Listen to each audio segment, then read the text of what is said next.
Good evening, everybody. Welcome back to 22 Panels. My guest tonight is currently adapting my favorite Oz book, The Patchwork Girl of Oz, which Tyler and I have been going nuts over for a while now.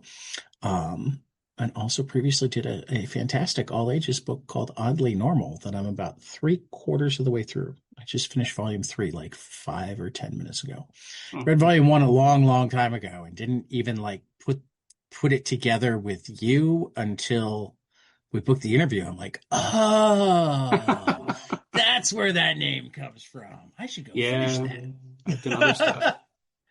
Um, so Tyler sends his regards. He was kind of like his son's flying in from college and he has to go pick him up. So it's like the on one side his son's home from college and he gets to spend time with him, and on the Sure. other side he was actually like looking forward to showing up for an interview, which he doesn't do as often because small children. Yeah. There's more Oh, stuff. send him my regards. I will. I will. Um, so good evening, Otis. It's Hello. nice to meet you. We've traded messages for a while on various social media platforms. So I'm just going to jump in and with Patchwork Girl because I can't I've never been able to pin down why it's my favorite Oz book, but it always has been. Really? And I've been reading Oz, like all of the Oz books for most of my life. I probably read all of them at least 5 times. Really? Wow. Even Yeah. past like the famous 14, the bomb books, even into the I've probably only read the ones beyond Bomb once, maybe twice. okay. I don't really think of those quite the same. Sure. Totally agree. I've read some of them, but I'm mainly a bomb guy when it comes to Yeah. Oz, for sure. I mean, I called Oddly Normal all ages rather than young adult or middle grade, which it could be called. Um, because I'm 45 and I'm loving it. I'm certain that I could give it to a 70-year-old and they would love it. And I'm certain that I could read it to my 4-year-old and they will, or well, my 4-year-old grandchild, and they would love it. Um, and that to me was the difference between Bomb Oz and I can't even remember the woman's name that took over. Ruth Plumley, Sounds right. yeah, something Yeah. like that. Is that she wrote children's books hmm and he wrote all ages books. Yeah. Yeah, definitely. I mean, that's what I aim for, and all the stuff that I work on that that can be considered all ages. I write stuff that a kid can read, and an adult can read, and not want to gag at how superficial and saccharine it is. I want to put stuff in there that a kid can read and as a kid, and then years later read it and go, oh, I didn't catch that. Right. That's pretty cool. Well, and like I mean, I remember my children are grown up. Like I said, I have grandkids. Um, but I remember how picky I was about what movies I'd have in the house because I knew that a 4-year-old could take any cartoon and watch it to death.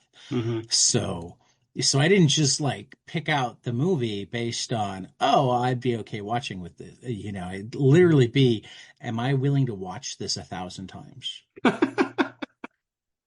I don't have kids, so I've never had that problem. But I get that. I get that. You gotta be picky because they're gonna put it on Right. repeat and just blast it, right? Well, and I liked to, I did. and I liked to spend, I often shared small spaces with them, so I couldn't necessarily go away and let the TV hmm be the babysitter, which I don't necessarily recommend anyway. Um, but but also I enjoyed sharing movie time with them. Um, but like only once did I ever have to make a DVD vanish for a while. Oliver and Company, Remember? it turns Oh, out okay. I could only handle like 3 times a weekend for 6 weeks in a row before I made it vanish for a Do you couple of remember months. what was some of the stuff that went into heavy rotation for your kids? Uh I remember what I wanted in heavy rotation versus what became heavy rotation. They often manage to find the dumber ones to, I mean, like when I introduced them to Star Wars, Attack of the Clones became heavy rotation. And I'm Yeah. like, but but Return of the Jedi. No. No, Wow. I wanted them to. It's like Ewoks are cooler than clones. No, no, no, no, Commander Cody. And like he's not even in. I think you and you said you're 45, you said? Yeah, I'm yeah. 52, so that totally works out that you would be okay with Return of the Jedi, and I would have problems with it because I was a little bit No, you're older. the right. Yeah, you're the right. Yeah, I was Whereas a little I bit was older. 3. It's my earliest memory was seeing Sure, Return of the Jedi in the totally theater. get it. Hmm. And like I am dead on the age for Return of the Jedi to be the best Star Wars movie, which is what I had to remind myself of, is that people a little bit older than me are like the Ewoks were dumb. And I'm like, that's fighting words. Yeah, I was 5 when the first one came out, and so let's see, I was what 8 when Raiders of the Lost Ark, which is my favorite movie of all time. I was 8 when That I was first saw it, fantastic. and Yeah. so to me, it's still the gold standard, and Yeah. it hit that sweet spot of being like just pulpy enough that the kid me can still love it, and sort of a little bit more grittier that the adult can still latch on to it. And I think that Yeah. kind of Now, defines my Raiders of the approach Lost to it. Ark, I think Raiders and Last Crusade managed to almost hit that all ages too. I think the Cover Your Heart in Temple of Doom is what kind of pushes it to not. I mean, I think the only thing that prevents the Indiana Jones, all of the Indiana Jones movies would be all ages, if not for like one scene apiece. Sure. Well, I mean, with Temple of Doom, it famously Spielberg lobbied for a new rating just because of that. Right. So that's why Right. PG-13 exists, is because Spielberg's like, we went too far there. We went too far, and I got to correct Right. myself. Right. Of course, then But like the first PG-13 movie that came out was Red Dawn, which I saw, in '84. I would have been 11 and a half, I guess, and I was like, this is amazing because it was like ultra violent PG. I'm gonna hold back on thoughts on Red Dawn. Okay. Um, I will take it back to uh, what attracted you to Patchwork Girl, or is it just that there's the next Oz book that hadn't been adapted? That's part of it. That's definitely part of it. Okay, I've been an Oz fan my whole life. I've loved it since I first saw the MGM film. It used to play every once a year on Easter, like on right, ABC, I think it was. And I right. remember just being amazed at it. It was such an amazing world, and then I went and read the books, and there's so much more to explore to it. So I've been a fan of the series for a long time, and I've always wanted to do an Oz story. And if you read Oddly Normal, you know that it's heavily influenced. Oh, absolutely. I cite, Dorothy there right in the first few pages. I'm a huge fan of, the Fantasyland books, and I almost started to do an adaptation of the first book many years ago, and then Marvel, announced they were Scotty doing it Young. with Scotty Young and Yep. Eric Schonauer, and another one came out from Image soon after. Amazing artist Enrique Hernandez, I think his name is, or Fernandez. But anyway, it was like, well, it's been done, and now it's been done twice amazingly, and then Marvel kept doing it, until book 6, and then they stopped, which is actually where Baum stopped writing too. He signed off, basically saying, they've cut off all communication from Oz. I can't write any more stories about it. And so a few years went by after Marvel stopped, and I was like, God, they stopped at 6. And book 7 is one of my favorites, if not my favorite. I just love it so much. It's great characters, great. It's a quest story. It's a story about a new character, a boy who goes on a quest to save his uncle. Just love it. And I said, I'm going to do it. And so I just started as a, week to week, page a week comic for my newsletter subscribers. And I got to a certain point with it, and I'm like, maybe I should see if Image wants this, because, they're doing Oddly Right. Normal. And I literally just had like almost 2 issues done. And I said, hey, Eric, would you ever consider doing an Oz? comic, and I showed him what I had, and he said, "Yeah, let's do it." It was almost as easy as getting Oddly picked up. So anyway, yeah, that's why I did it. It hadn't been done. Uh, I found out actually after I started, after Image picked it up, that there was a Kickstarter campaign going on for an comic adaptation. It was going to be a graphic novel, and the people behind it shut it down. I don't know why, but anyway, Patchwork Girl had not been done. It was, it was there. It's public domain. Nobody else had done Right. it, and I thought I got to do it. So So if you were doing it a page at a time on your newsletter, how much have you plotted out? Do you know how many issues you're going to take for it, or it's a 20 issue adaptation. That's how much. okay, That's how I've broken it down. Um, okay, just that feels about right. yeah, it's about 20. It's going to be longer than the Marvel adaptation. So they were like 6 to 8 issues. I think most of them 8, and a Right. couple of them were 6. Um, they compressed a lot. I'm not Yes, doing they that. did. I'm allowing for things to breathe. I'm allowing for a little bit more. One thing I've done is I don't do the text box narration. Eric Right. chose to keep some of the text from the book that's basically just, you know, and then they got to the river, and then they show them getting in the river, and it's like, well, show don't tell. It's a visual medium. Right. I wasn't Right. crazy Right. about that, so I ditched that, which means I have to show and not tell, and it means that the visuals play a bigger role. So I had to have it a little bit more expanded. So yeah, 20 issues. Right. I'm looking forward to it. That feels Oh, I appreciate it. dead on. Um, and you're gonna have to apologize. I'm definitely in a mood where I'm going to be going on tangential questions because that's just how my brain is working right now. I'll follow along. Um, okay. You mentioned earlier that you don't have kids, but that you are drawn to writing all ages. What what draws you to, I mean, it's not, I mean, you're not the only one because like I Mhm. talked to Paul Tobin recently and he writes tons of stuff for kids, tons of stuff for middle grades and doesn't have kids. Mhm. Um and has always enjoyed um but it's still always interesting to me. I'm so used to hearing the reverse of like, oh, and then I had kids, so I decided to stop doing, or well, I'm still doing this crazy horror book, but I'm also doing. Mhm. No, I mean, I'm just drawn to that stuff. It's what I grew up on. I'm a big proponent. I think the world needs escapism. Let's just put it that way.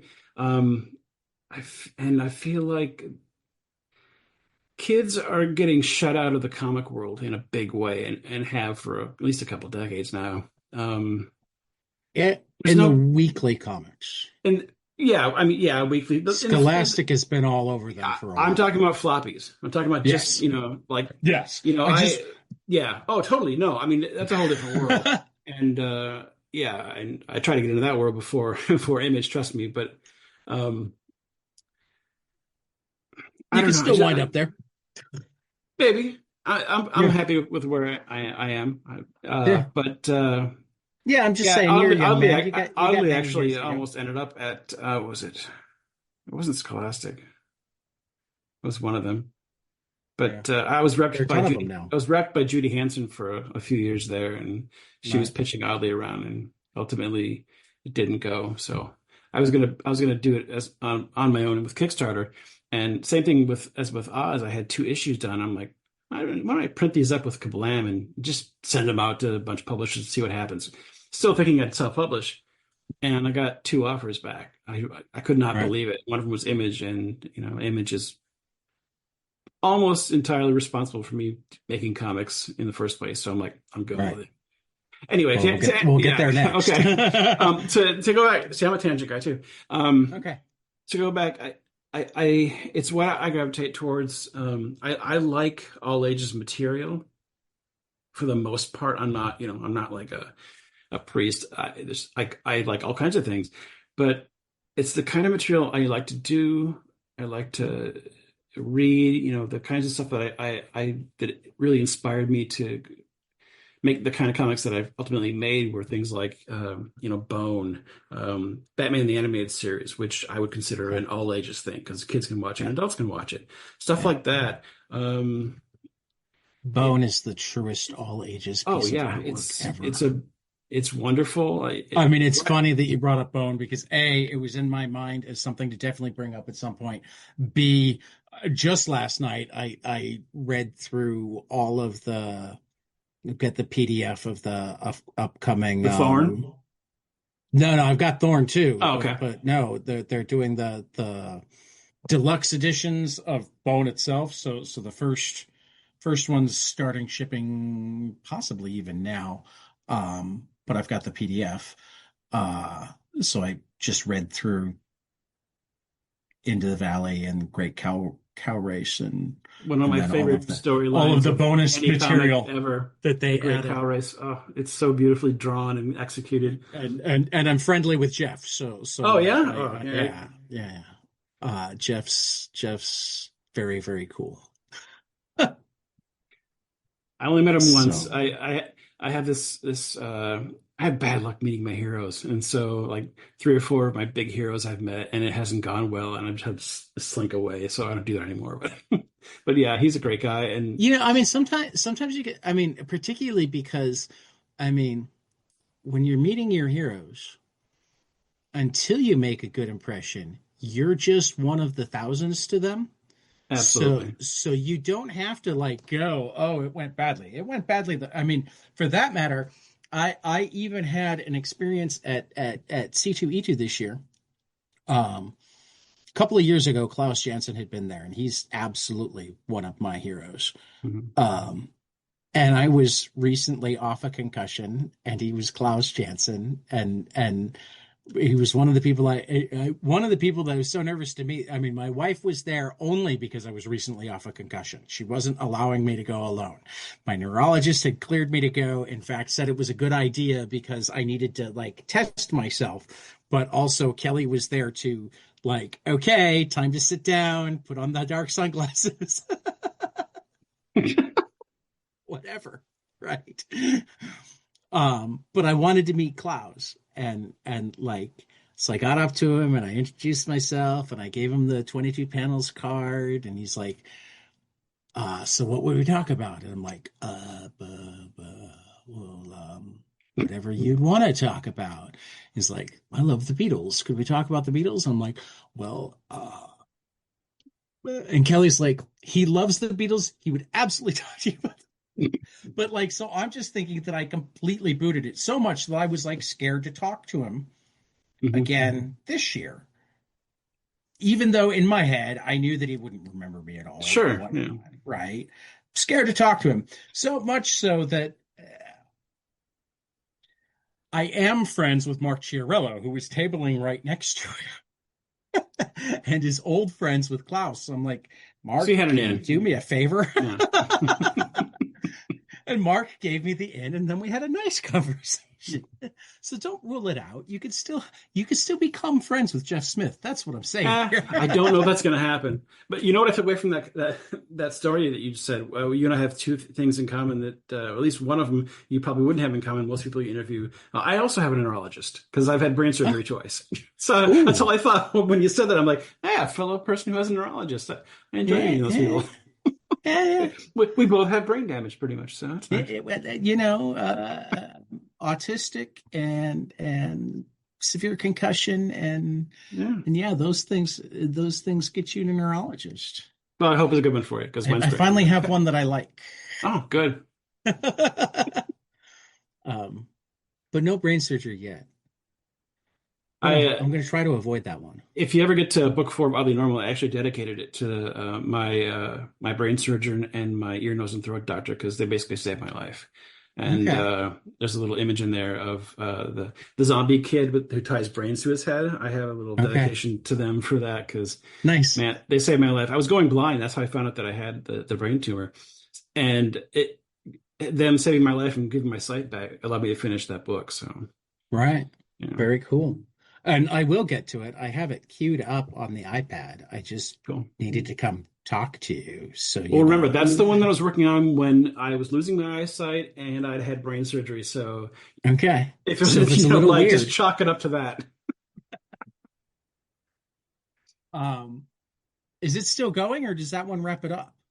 No, it's still going. In fact, Okay. we're changing the release schedule a bit for Oz moving forward so that I can get back on a easier schedule and keep working on the next Oddly Normal book, which I was working on when I decided to pitch Oz to Image, and Oz. Okay. I didn't think they'd say yes, so I didn't think I'd be And you're a one man show, so pretty much. unless you're Jack Kirby, that means you can get one monthly comic out a month, Yeah, I am not if Jack that. Kirby. No, Right. I Not brought many on people are. no. Yeah, that's what, just another tangent. One thing I like about you guys' show is the deep knowledge you guys have on actual, comics, comic artists, and all that stuff. And it's really great listening to you talk about things We about try. comics and not just the drama of the industry. So it's really great. We hit the drama of the world and use the comics as escapism. Hmm. I mean, if you listen, I don't know if you listen to our weekly episodes or just the interview stuff, but like one of our news points at this point is just what kind of week has it been? We're gonna rant about the world up top. We don't even change the rundown anymore. It used to Sure. be that like the world would sometimes invade and we'd have to talk about the world because we're worldly people and we just refuse to be that place that pretends that things aren't happening, right? Um, and now it's reached a point where, our Aaron Sorkin toss out, it's what kind of week has it been? After his what kind of day has it been episodes. West Wing is one of my favorite shows of all time. So I Yep. Yep. totally picked up Yep. on that. Aaron Sorkin is another hero of mine I should never meet. Well, it wasn't just West Wing. What kind of day has it been was Yeah, the same title thing for of Studio 60. Wasn't Studio that their last 60 and episode? Sports Night, Yeah. last episode of the first season. And then he wound up using it, and I think the third season of um, Newsroom. He Never didn't watched use that it in the one. same So place that he normally did, but he did use it in Newsroom. Um, so yeah. But yeah, no. yeah, huge I West Wing mean, fan.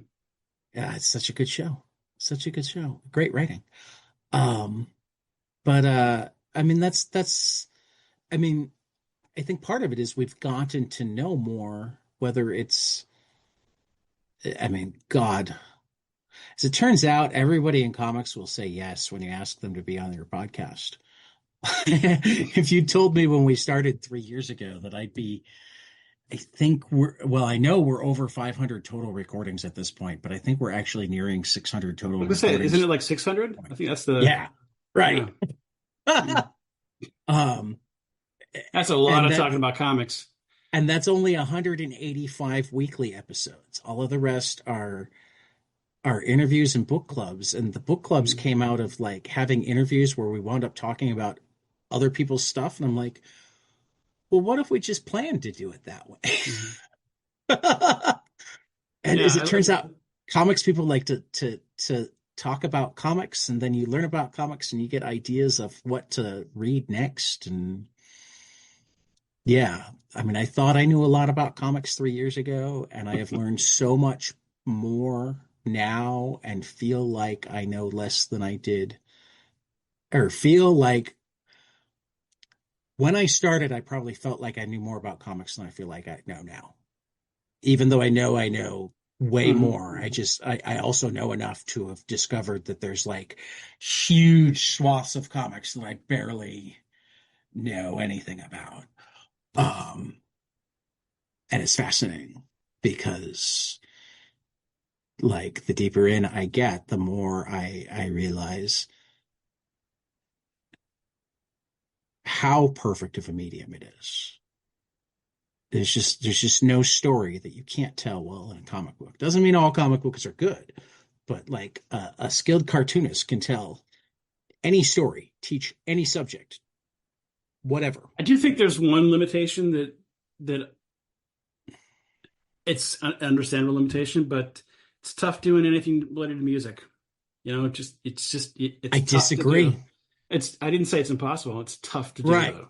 Yes. I No, mean, there are lots of things that are tough to yeah, do with comics. yeah. But anything to do with sound and getting that across to the reader is a little bit more difficult than the usual. things. I mean, Absolutely. there's no motion, but comics has found a way to do that too. I'm just saying it's Yeah, tougher, you know. no, but it's definitely uh, uh, sound and smell are the two Smell. I didn't even think senses. about smell. Yeah. Well, there was recently the Scratch and Sniff Harley Quinn comic. See, oh yeah, I heard about that. Don't even get me started. It was actually really good. I mean, the Scratch and Sniff part was so-so, but the comic itself was really good.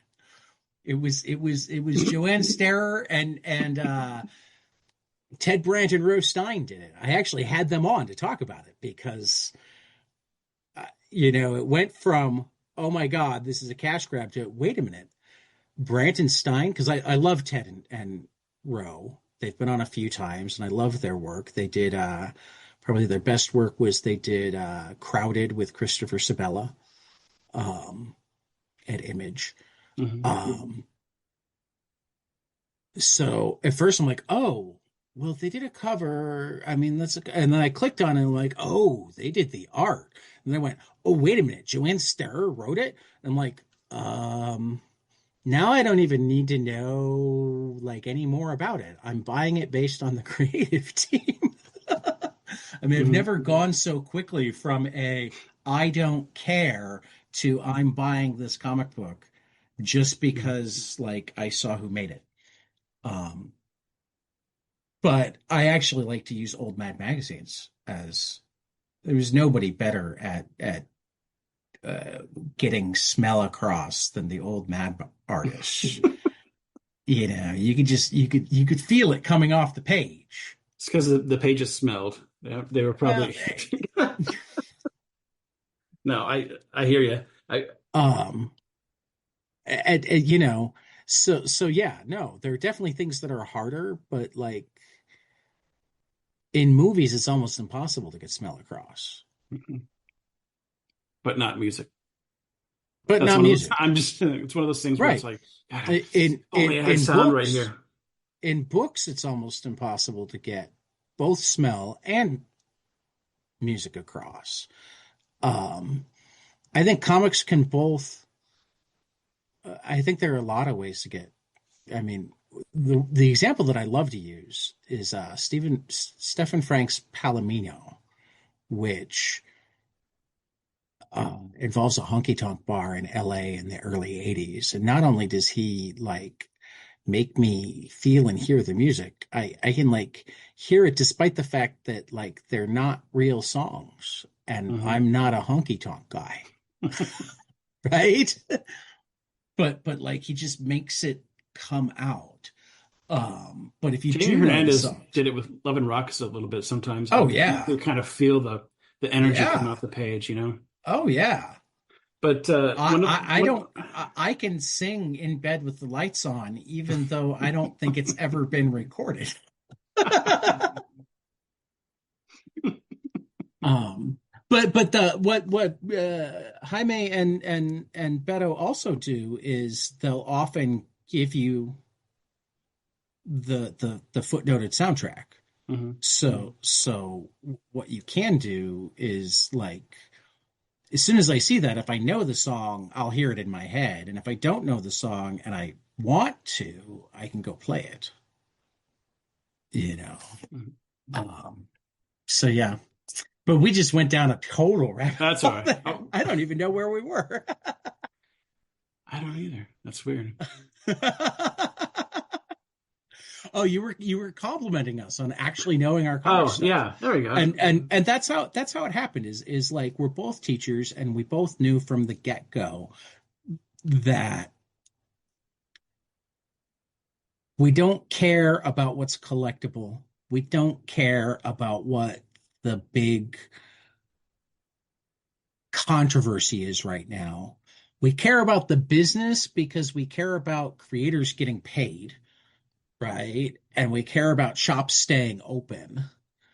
But that's the extent to which we care about the business. And what we really care about is why the fuck do people not realize that comics are a fantastic medium?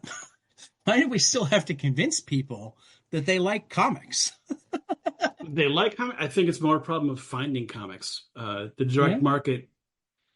many decades ago really shot the whole industry in the foot by putting comics in a very special building you have to seek out, as opposed to having them on the spinner racks, which is where I first picked up comics.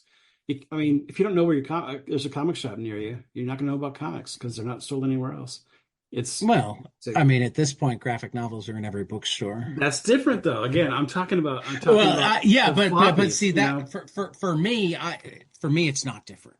For and like No, when I'm trying to convince, it's not different I for me love my either. floppies. I mean, I'm talking about if you're talking about the medium, I see no difference. If you're talking about the Right. business, there's a definite, it's two Oh, different definitely. worlds. There's a massive difference in the business. Yeah. But in terms of the convincing people that they're like not trash media, Hmm. most of Totally those agree people that, yeah. don't see a difference between the floppies and the graphic novels unless it's mouse. Sure. You know, the number of people who are educated Hmm. and therefore they could read that on their own time. And I'm sitting there going, no, this is a more challenging book than the free reading book that you're trying to get them to read. Just because it has pictures doesn't mean Well, it's hope I easier. mean you know Doesn't more mean better it's than I if things will change with the kids who grow up reading Raina Telgemeier stuff. If they're gonna if that means they're also gonna go read more traditional comics that can be bought in comic shops. I don't know that that's happening. um to the extent that it is happening, it's because they're finding graphic novels at either bookstores or more alternative comic Libraries. shops. Oh, There are alternative. I would like think your more Partners and libraries. Sons or your definitely libraries. Um, there are a handful of stores that have made transitioning Raina Telgemeier fans into the rest of the comics world a priority. Mhm. You know, Challengers in Chicago, Laughing Ogre in Columbus, are the two that immediately come to mind that both, I mean, because part of it is like the number of comic shops that you can't walk in and get Raina Telgemeier. Yeah. Yeah. Yeah. I'm lucky to have a great shop, near me, the one that I go to weekly, and Where it's the Source shout Comics out and your shop. Games. Yeah, Source Comics and Games in Roseville, Minnesota. It's an Okay. amazing shop. I love it. I've I've heard been of it. I haven't stopped in Yeah, yet. it's a beautiful shop. Beautiful shop. You walk in. First time I walked in to their I newest. have relatives in Minneapolis Oh, and really? try Yeah, to we should check it out sometime. It's there's a and I'll have to hit you up for this. There's a zine con that I try to go to in Minneapolis every year. The Insert Name Zine Fest, which is completely underground comic type I've never stuff. have never heard of it. Of course you haven't. You shouldn't have. I mean, like this is one of the reasons I plug it. It's run by Ryan Carey, who does criticism as Four Color Apocalypse and sometimes writes for the Comics Journal, and Emily Mayer, who does Ejoy Comics and is really good at just organizing comic cons and comic retreats and just passionate about the the like alternative comics community. Mhm.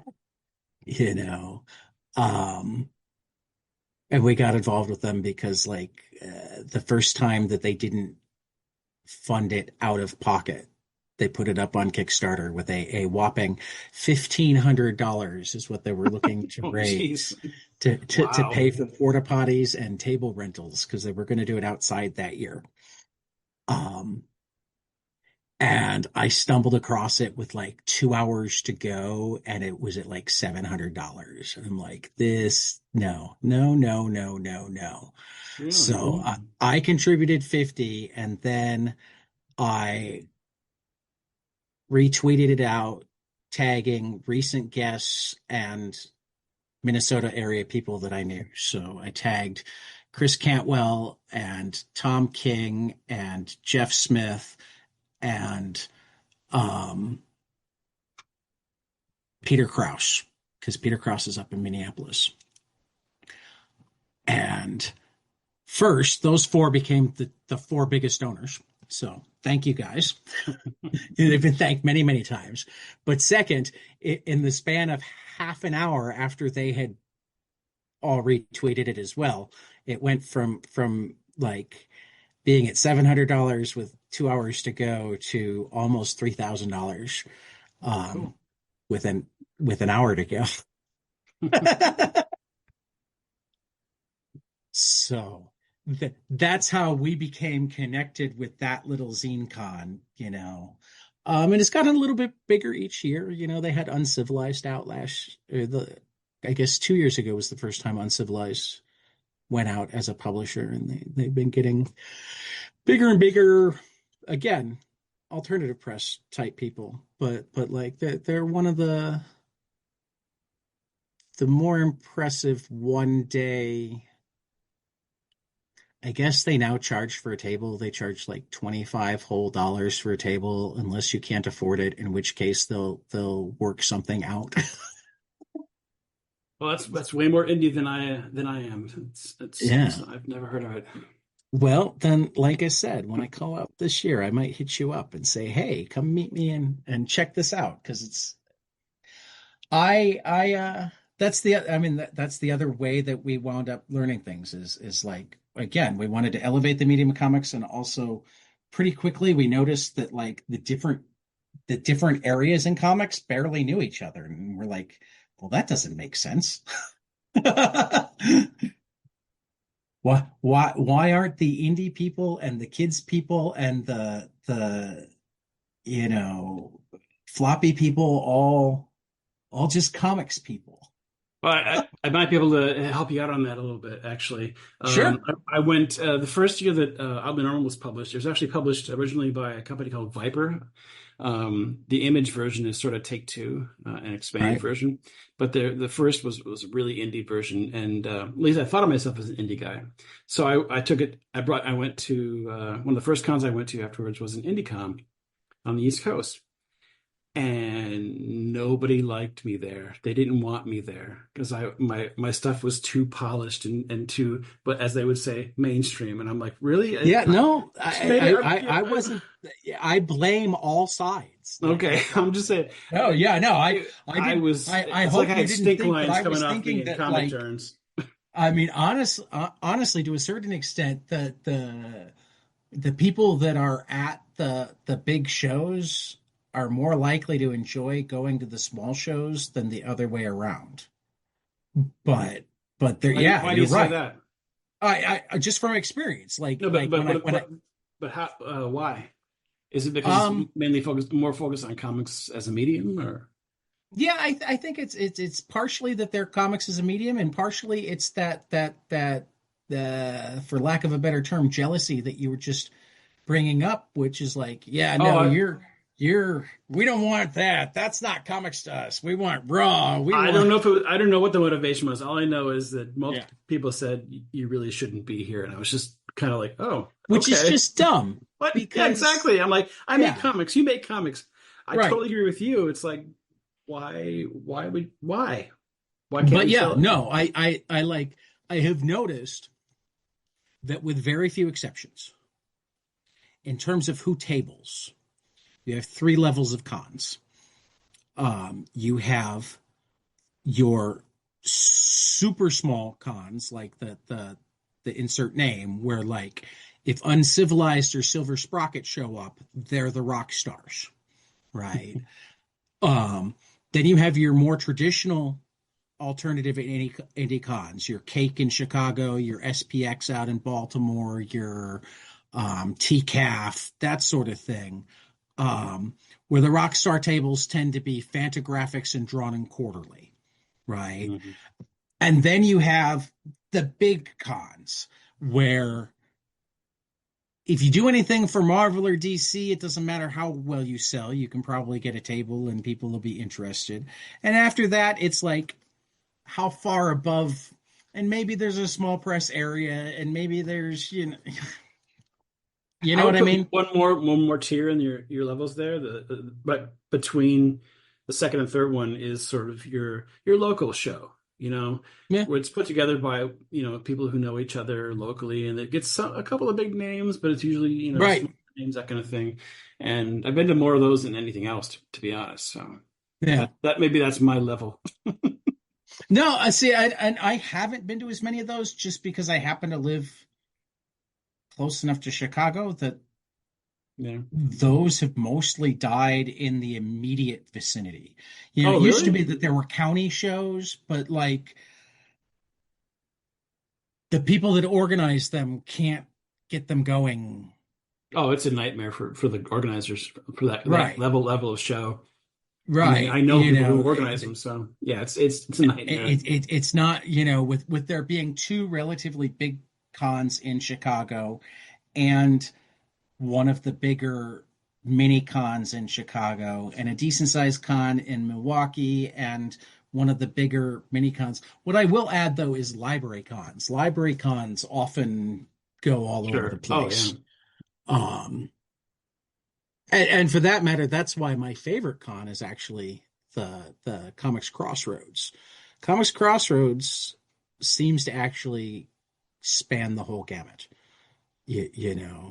Shelley and Philip Bond had a table right next to kids who had made their comics in class at Ohio State. Um, Dennis Kitchen was there, and so was P. Craig Russell, and so were people who like have stapling parties to put their Mhm. comics together, as well as everything in between. Um, So, like, I mean, the only thing that tends to be underrepresented at CXC is superheroes, but that's not even entirely true because Chip Zdarsky was there this year, you know. But then it's the con that was created by Jeff Smith and Tom Spurgeon. So, I don't think there's ever been two people who love Yeah. comics as much as those two and like love all of comics. They definitely had their favorite stuff Mhm. had for Tom, have for Jeff. Don't want, Yeah. particularly with Jeff's heart issue a couple years ago. I don't want. Whoa, knock wood. Come on, let's keep the man alive. Yeah. No, I'm gonna be emailing him after the show. He needs to be okay. I literally had a reminder go off. I was talking with his wife and his assistant at CXC last year, and they're like, "Yeah, we're going to be busy through this time. Talk to us then." So I literally had a reminder go off on my phone today. Reach out. Sorry, just weird places, Otis. This happens That's sometimes. all right. Um, but then you said you listened, so you're fully aware that this happens. I've Um, noticed you guys leave pauses in, so I do actually kind of appreciate that because it's like, oh, he's thinking now. yeah, yeah. No, we do minimal editing. Yeah. Like if you decide that you said something that you didn't want to say, we'd go back and we'd edit it out. So far, Um, so good. yeah, I think we've had to do that twice in the entire time we've. But that's, I mean, that's what we'll tell people if they're at all worried. It's like Just don't make up we're something. not Just don't like playing gotcha. put in the notes. Otis said some horribly offensive stuff, and we just had to edit it out. It's amazing because he usually just all ages material, but he was on a tear. Just don't do Right. that. Don't do that to me. Yeah. Yeah. Um, but let's go back to the all ages material. See, the problem is I want to start asking you questions that are close to.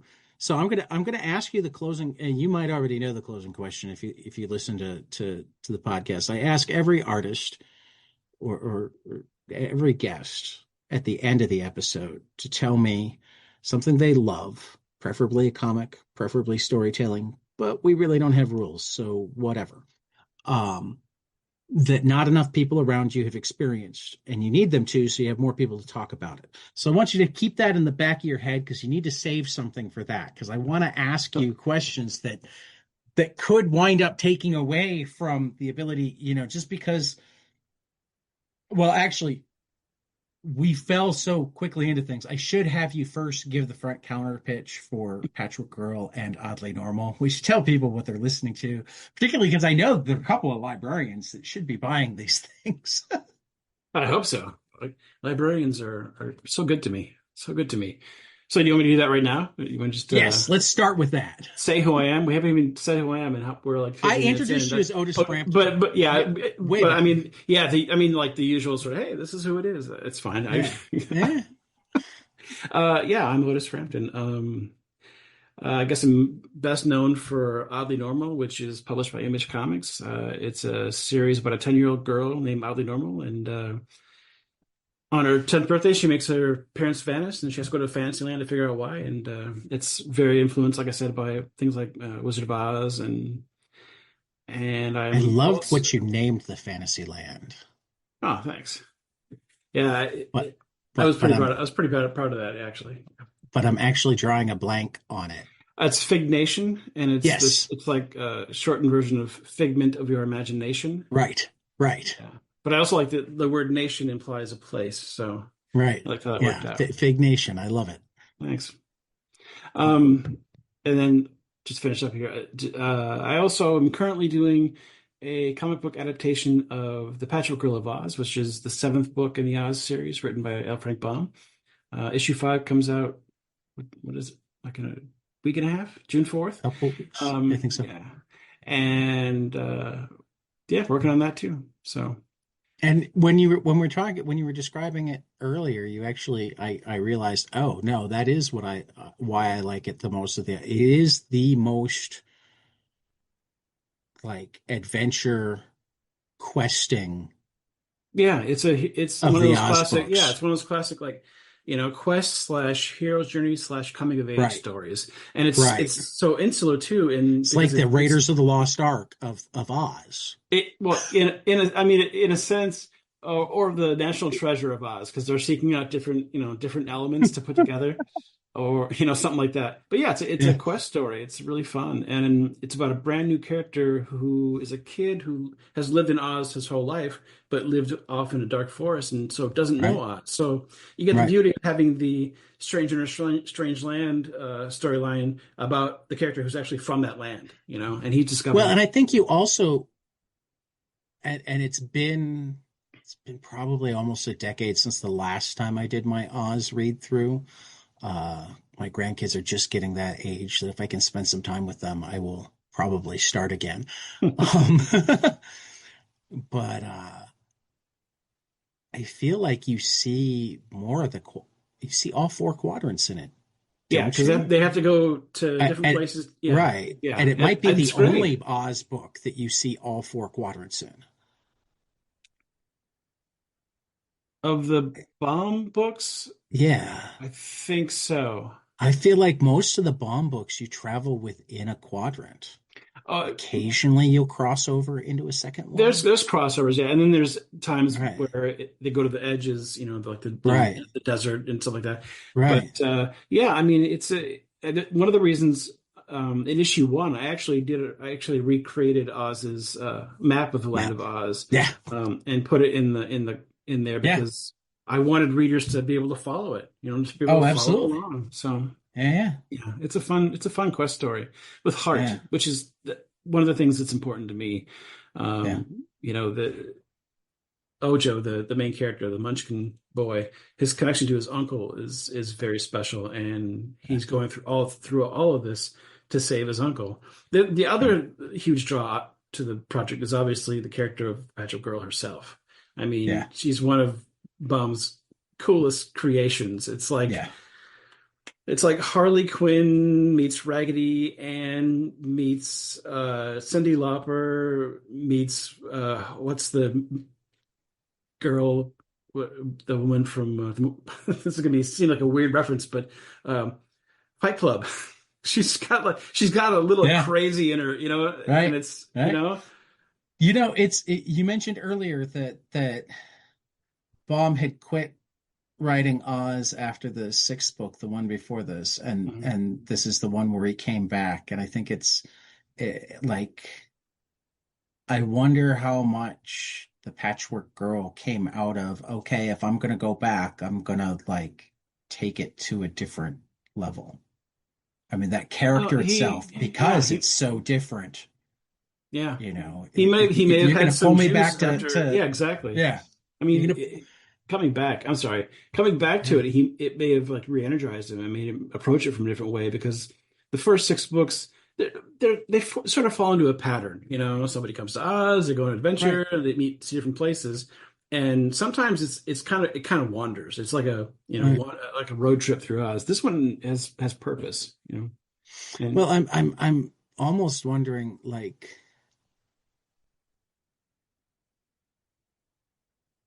the only other time I can think of where an author like swore up and down that they were done and got brought back by the fans was actually, probably 10 or 15 years earlier than Baum when they pulled Sherlock Doyle Holmes, back to yeah, Sherlock Holmes. yeah, And it was similar in that, like, Moriarty had been introduced in The Final Problem, hmm but kind of as a let's give it that. And it's like, okay, if you're gonna drag me back, I'm gonna write more interesting stories. We're gonna get sure. into that deeper level of He had a more difficult problem than Baum did for sure, though. It's like, how do you bring, it's like, well, I guess we'll just ignore that, right, Holmes died. We'll just ignore right. that.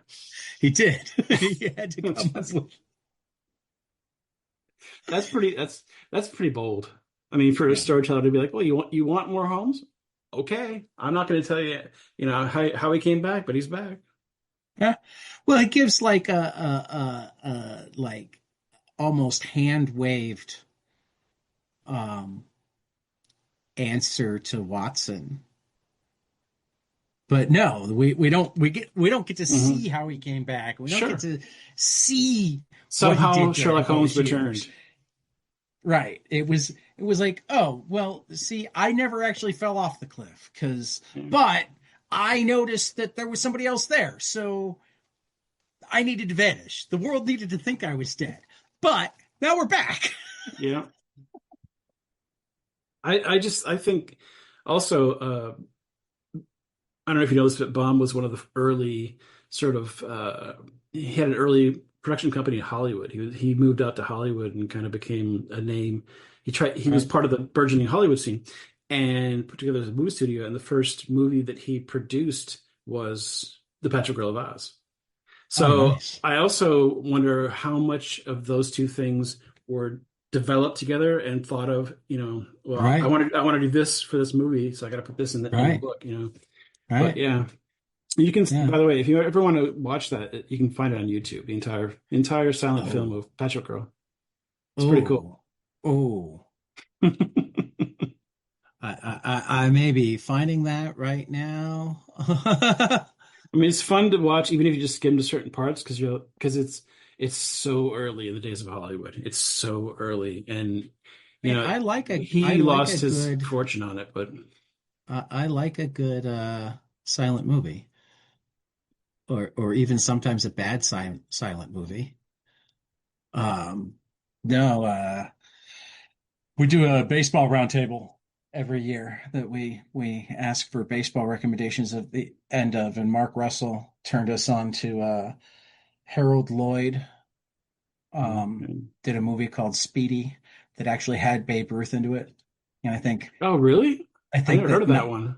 yeah, not only did like everybody that was on that call wind up watching Speedy, the there's almost always the email thread for the last reminder of, hey, we've got, the roundtable tomorrow, blah blah blah, winds up being our chat thread for at least till like Christmas, people sharing baseball stuff, or it wound up becoming the Harold Lloyd thread for like a week and a half. That's cool. Because HBO Max had a bunch of Harold Oh Lloyd yeah, photos, so it's yeah, like everybody watched Speedy, and then they started watching the other ones. yeah. It's So Turner Classic Movies on Max. yeah, I watched a lot of old stuff on there. Yeah.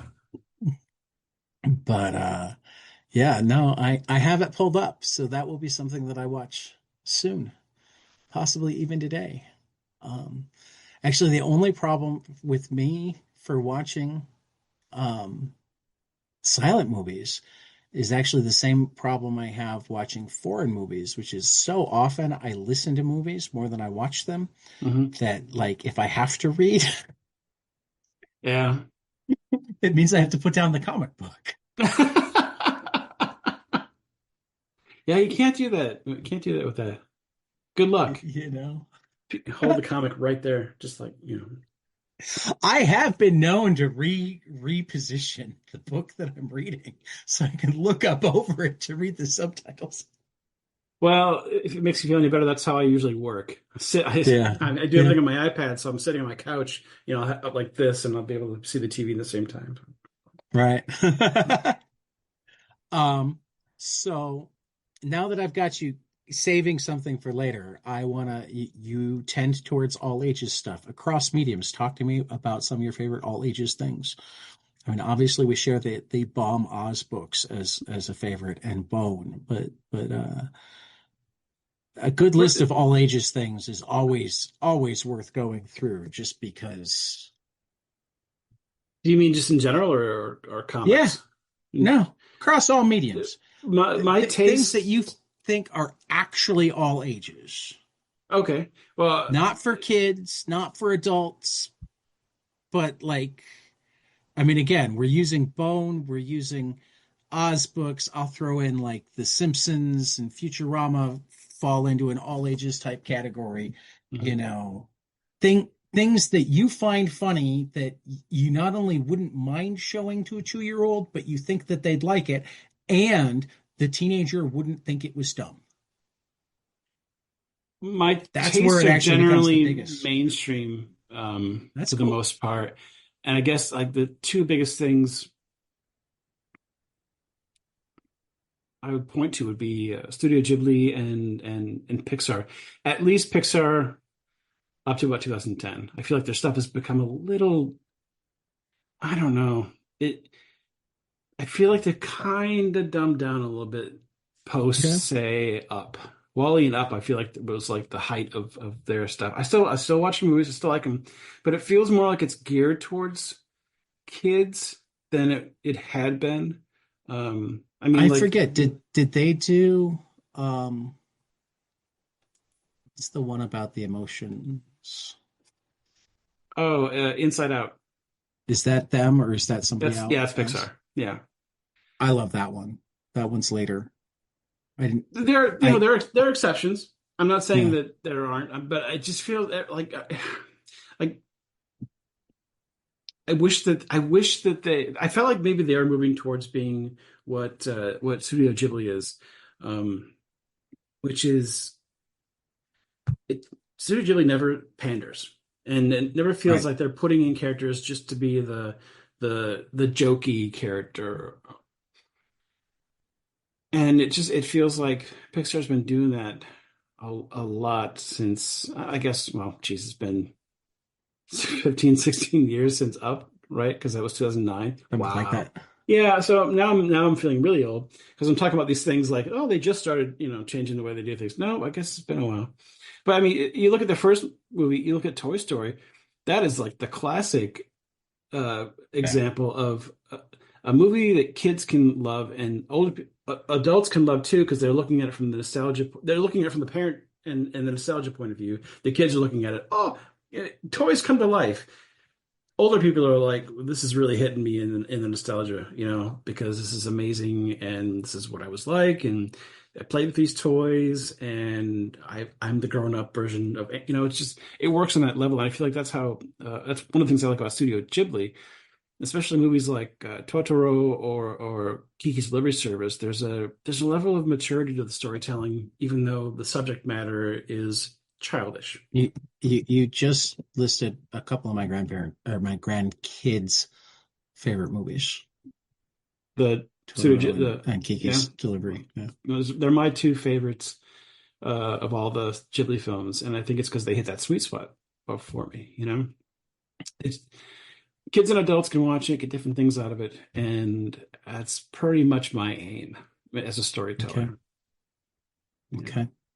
Any books or comics that hit that? Comics, it's tougher.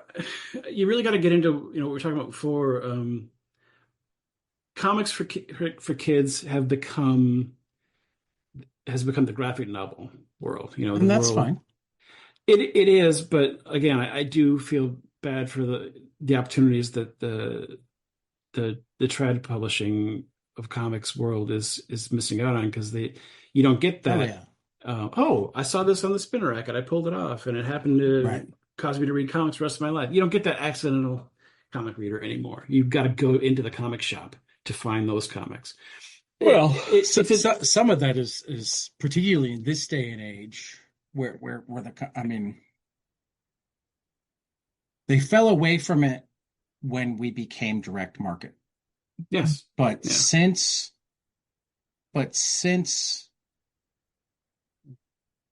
we've, I mean, direct market hasn't been the bulk of sales for almost a decade now, and certainly not since the pandemic. They've had opportunities to move back into other spaces, and like they've either done them poorly or not tried. So I think it's more yet than ever. Well, I've been waiting for how many decades now has it been since direct No, I market? understand. 1980. I mean, Yeah, no, I totally, it's I mean, they're two different but worlds now. like once they stop being a newsstand thing,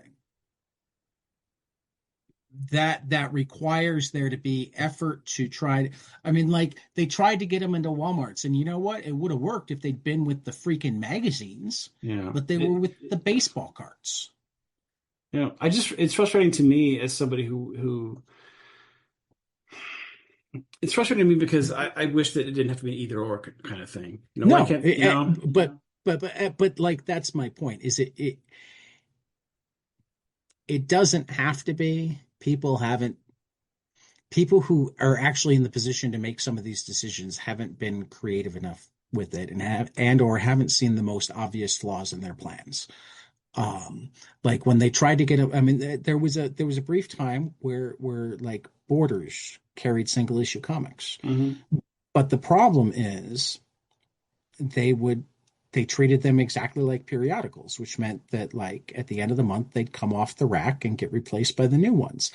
That doesn't work if you have serialized stories. So if you want to have it be in a space like Borders, you either have to have a setup where you don't pull stuff as quickly, or you need to be writing self-contained comics to have in the Borders market. I think one of the bigger problems is that when I was growing up and spinner racks were a thing, and you could discover comics that way. Marvel had what, like, at 20 titles at best. Yeah. At best, DC about the same. I Mhm. think, and it's pretty much it. Unless you had the random gold key or drop some, other things like Right. that. Right. It Right. was Marvel, DC, and there weren't that many comics out there. You go to my comic shop. I was talking about the source. You Right. walk in, and it's a gigantic wall of floppies. I mean, it just goes Right. on forever. That it's a different world now too. Right. It's unfortunate for me because I want to sell kids comics for kids or all ages, whatever. And I'm a dinosaur. This world, Right. the world that I'm putting my product out into doesn't exist anymore. But I will say this, in terms of like the new world or the world we're living in, I'm constantly thrilled with the number of digital copies that Oddly Normal sells. Oh yeah. Which I'm always shocked. I'm always shocked. So that's what's happened for me in terms of keeping things alive is the world Yeah. is changing technology wise. Yeah. Yeah. Yeah. Yeah. So do you? I know floppies are your thing, but do you read any of the young adult YA all ages Oh, graphic novels out I there? wouldn't even say floppies are my thing. I wish it was. I Okay. wish it was still. I'm saying I Right. wish it was still a thing. But No, I get that. this actually ties into but I'm trying to get recommendations from you. Oh, I'm working on it. Yeah, I'm getting there. I'm just trying to explain my point of view. And No, I get it. um, uh, And actually, yeah, I mean, I've read the the there are usual. I Kaya. If you haven't read Kaya yet, there is another nice all ages floppy from okay. Image going right now from Wes Mhm. Craig. Um, it's done now, but Oni Press put out Chris and Laura Samney's Jana and the Loved it. Impossible Loved Monsters. it. Have it. Right. So Yep. so Have they're it not. two. Have it digital and print in it. Yeah. I have it digital print and the beautiful hardcover. Oh, nice. I thought it was great. I was so happy It when I saw was. him announce that title. I'm like, yes, thank Right. you, thank you. Dynamite's been doing a lot of work with Disney properties and floppies and actually getting Mhm. legit teams on them. Um, so they're not I've been loving the wrong. European Disney stuff. Yeah. It's been coming out really beautiful illustrated comics. So Well, if and you have, Fantagraphics has just done a great job of finally collecting in organized manners the best of the best old Disney comics. I mean, Mhm. I adore Carl Barks. Yeah. Um, and like to be able to sit down and read Carl Barks in order and together and without having to skip over the bad duck artists. I'm talking about old stuff. I found I didn't realize this was a thing. There's this comic called Your Hunter from the Future, and it's an older comic. You can see it's in black and white, Right.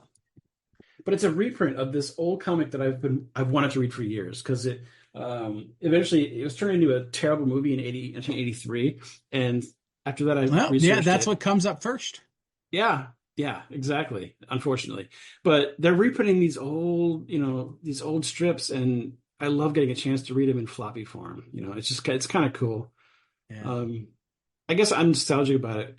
A lot of the a lot of the comics I end up buying nowadays is like the Oh, Anarchy Press did it. yeah, they're the ones reprinting it. Yeah, it's good. But I was gonna say I end up buying I forget what they're called, but the reprints of like you know New Teen Titans #1, and it has Okay. all the ads Oh, and the stuff in it. facsimile The ones. facsimile, there you go. Yeah, Yeah. Yeah. yeah. I love those. I I have bought my share of those, though. Particularly the ones from DC and Marvel, where it's like, you know what? You guys have more money than God. If you're going to put out facsimile editions, this costs 12 cents. It shouldn't say 3.99. You want it to be You the should say real cover. still only 35 cents. That would be cool. That would be cool. No, I'm trying. They're slowly but Because surely particularly building an entire. sometimes I have the original and I'm sitting there going, see, this isn't quite right. Sure, but how much did you pay for the original? I wonder if you paid more for the actual. Actually, more times than not, if I have the original, I either bought it off the shelf or I got it when I inherited my dad and uncle's collections. Oh, The most I've ever paid for a single issue of a comic is $32 for Saga #2. Um, the second most I've ever paid for a comic was $30 for Marvel Team Up Spider-Man and the Not Ready for Primetime Players with Samurai John Belushi on the cover. wow. Well, I definitely spent more than that on a single comic. I think Now, when I first got into now I comics when I was happily like spent 10, $50 on the hardcover Jana and the Impossible Monsters oversized. sure. See, that's where I wind up spending my money is the oversized hardcovers more than Mhm. the old floppies. I like the facsimile editions also because some of them are comics I actually had when I was a kid. The ones Right, that were, and so it's like, oh, I have a nice one now that I can manhandle, and right, not have it break apart in my hands because it's 50 years old. right. Well, let's take us down that road. Another one of my favorite things to ask the first time I'm talking to somebody is give me your comics biography. And by that I don't just mean like your bibliography, but like start with like the earliest comics you remember reading and loving, and like take me the journey about you that brings Okay, you to here, but with comics as your through line. sure. I can tell exactly which comic it was that got me into comics. I had been a big Star Wars fan as a kid, and then Star Wars ended. Star Wars ended in 1983, and up to that point, I thought superheroes were kind of stupid because all I knew was the whole, Batman, 60s show. And every time I looked at a comic, I thought they were really dumb. One day in '83, it was fall, I think. I saw this issue on the spinner rack in the local drugstore. It was Uncanny X-Men number 174. Uh, and it's a story called Romances, and it's all about the characters' personal lives outside of the superhero stuff.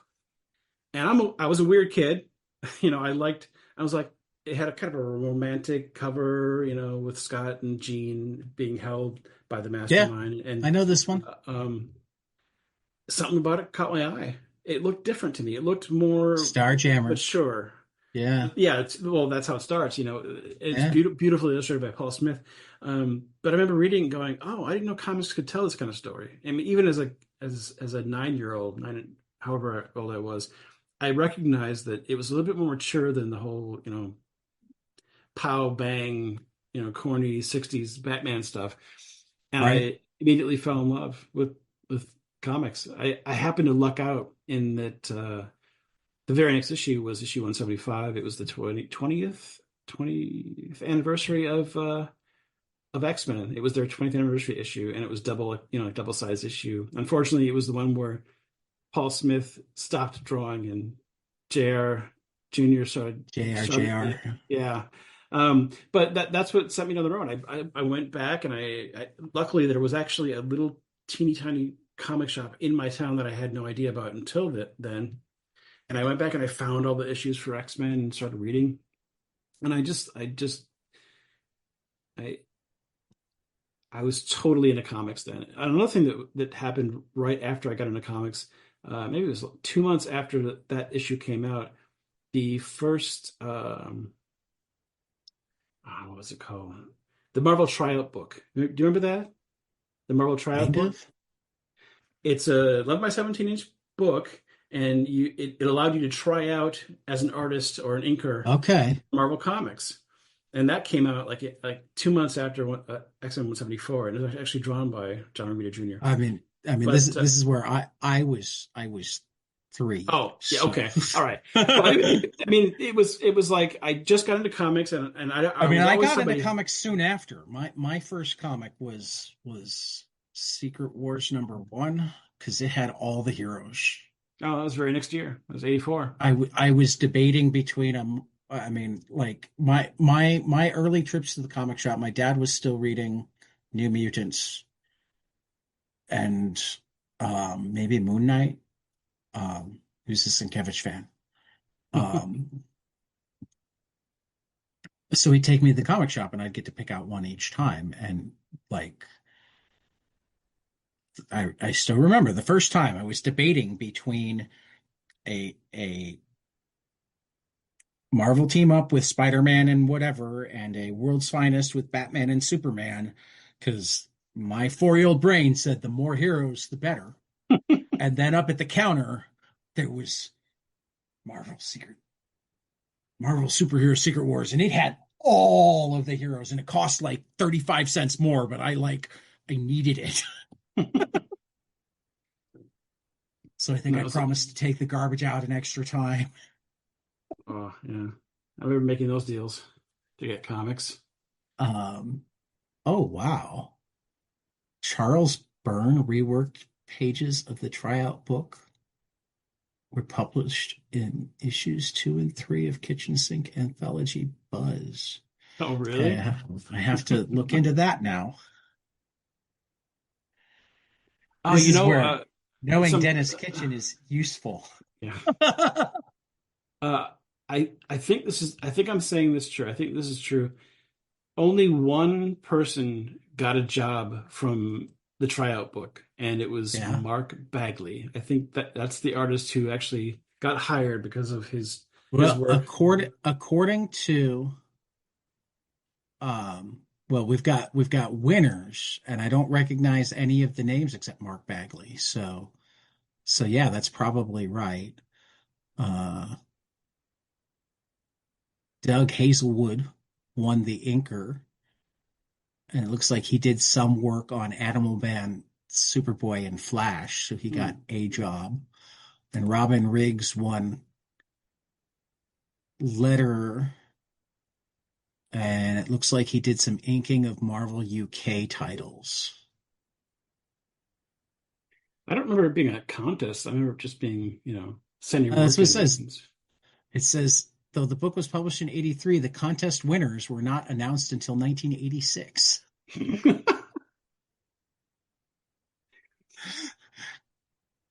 Well, I guess you have to ask Mark. I've always read that he's the only one who actually got a real, you know, gig I out mean, it of looks like the it. thing. Yeah. It certainly looks like it. Looks like there was another 86 edition, but it doesn't say. I'm just using the Mhm. the Wikipedia because actually this is the type of thing that Wikipedia would probably get as well or better than almost any other source. I think there was a So, second version of the Marvel tryout book in the late 90s or early 2000s. I don't know the exact year, but I know they did it again, and I didn't look interesting to me, so I didn't try it out. oh, I'm sorry, 1996 edition. Yeah, Oh, is what I yeah. meant. 19 new official Marvel tryout book. It had an X-Men story drawn by Andy Kubert. Hmm. Yeah.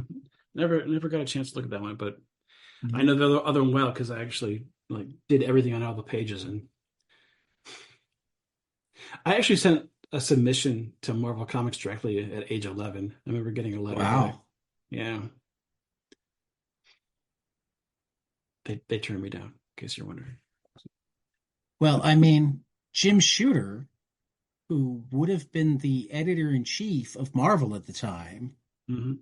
famously began writing Legion of Superheroes Legion of when he was Superheroes, yeah. 13. Yeah. Yeah. Yeah. A number of pros were inspired by him to, well, if he can do it at Right. 13, Right. Right. Okay, so that's where we start. We got the tryout book and early X-Men, and I gotta tell you, I love when you said you were into Star Wars. I'm like, oh, is he gonna be that guy? Because the only person who is more upset about being involved with Star Wars than Alec Guinness was is Howard Chaykin. So if you talked about the Star Wars comic books, I did read the Star Wars comic books, I did but too. not from the beginning. But I mean, I do know about, I actually had facsimiles of the first couple of issues. Yeah. It's so weird to see. Yeah, yeah, he Um, did not have a good time. but but uh but then you said 83 and I'm like, oh, is it just going to be another Watchmen or Dark Knight, No, which and I'll tell you was what, coming soon too. So I'm really happy I that it was miss an obscure those. X-Men, not completely obscure, but you know what I mean. Sure, Uh sure. I uh mean, most people wouldn't think of romances as their the right. intro to superhero comics, but it was for me. Like I said, I was a weird kid. Yeah. Anyway, for a few years, I was totally into comics, and and then Marvel brought back Jean Grey, and I was like, I think I'm out because I think you can't do that. You can't do that cheat. So it's in my head canon, she's dead. So I stopped reading comics pretty much altogether around probably early '86, and completely missed out on Watchmen and Dark Knight. Unfortunately, what's so funny? I just love that, like, and it's such a testament to, because I'm old enough that I could have made that decision too. It's like a testament to our specific ages and the ability to go, wait a minute, no, you can't bring them back. Whereas, like, now, that's just what comic books are known Oh, for. Nobody dies especially for Jean real, Grey. right? Oh, Phoenix, she rose again. But I mean, the Dark Phoenix saga, even though it was only a few years old at the time, was a big deal. I mean, Right. they've gotten so much mileage off of that, Right. and married they'd married off Scott. He Right. finally found happiness, and then she's back. It just felt like a big cheat, like I became Annie Wilkes from Misery. You can't. She didn't get out of the cockadoodie car, that kind of thing. She didn't. I love it. I love it. So I checked So out. that made you abandon superhero comics or comics? I just stopped.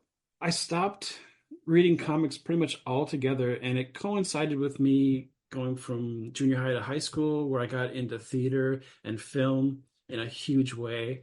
I wrote Lots of us fall out of plays, comics in and high yeah, school. Yeah. it wasn't. It was, and I unfortunately I missed out on some good stuff during that Oh yeah. time.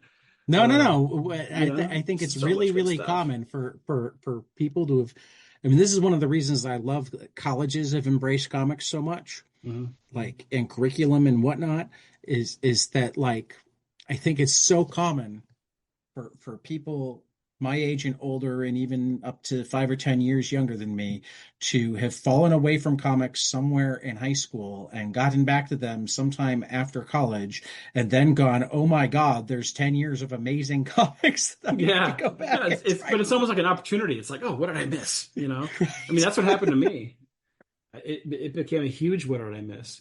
Right. Um, because so I got into especially film. I wanted to be a filmmaker. That was what I wanted to do, and I was in community Favorite college movies for at the pardon. time? Favorite movies at the time? What made you want to?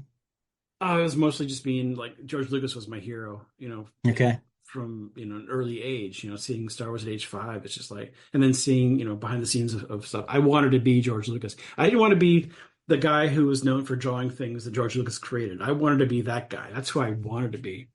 Didn't work out that way, but that was the direction that I was moving in. I Okay. thought I wanted to be a filmmaker, and I went to community college after high school and was in the film program locally at Minneapolis Community College. And it was still in the analog days, and the technology frustrated me. But more than that, what got me out of it was there's a comic shop on the way between the college and where I lived that I knew of, and one day I stopped in. It was Which one was it? 1992. It doesn't exist anymore, unfortunately. It's on Snelling I Avenue. If you know, but I ever, know my Minneapolis comic shop, so I'm it was on interested. Snelling Avenue. I don't know if you know. It was right across from the cheapo that's there, and it doesn't exist anymore. But Do you remember the name? I don't remember the name. I've been racking my Okay. brain like forever. Okay. But anyway, I stopped there. Because my favorite has moved a number of times, and people have thought that it was gone because there's to me, Minneapolis institution. I guess I don't know for certain it's Well, still this is the there. St. Paul That side. I'm a call. St. Paul guy, Okay. so I'm. Co- Right. The alternately Comic College or College of Comic Book Oh, Knowledge. Ralph yeah, used to own it. I love that place yeah. and I, all of I've its been I've incarnations. been to both of them. There's two of them, I think, currently. Okay. But yeah, I've gone. I brought Oddly Normal to the shop in Minneapolis a couple times. So yeah, it's great. Yeah. It's a great place. Really neat. Yeah. Yeah, but no, They that's not. I had spent the at the time the last Frank Miller Daredevil thing I needed was Love and War, the Marvel graphic novel that he'd done with Bill Sienkiewicz. Um Love and War. I don't and know that one. I know and Electro. I know he did Electro Assassin with. yeah. I don't Well, know Love and remember War. Marvel used to have their graphic the Sure, Marvel graphic novel. It I've was got one some of right here. those. Right. And thank God it's finally digital. So like, but at the time, digital wasn't even like an option. Hmm. Um, but I'd been looking for it for like 2 years. It was the last thing I knew. And I was working at a comic shop in Wheaton where I happened to have a customer who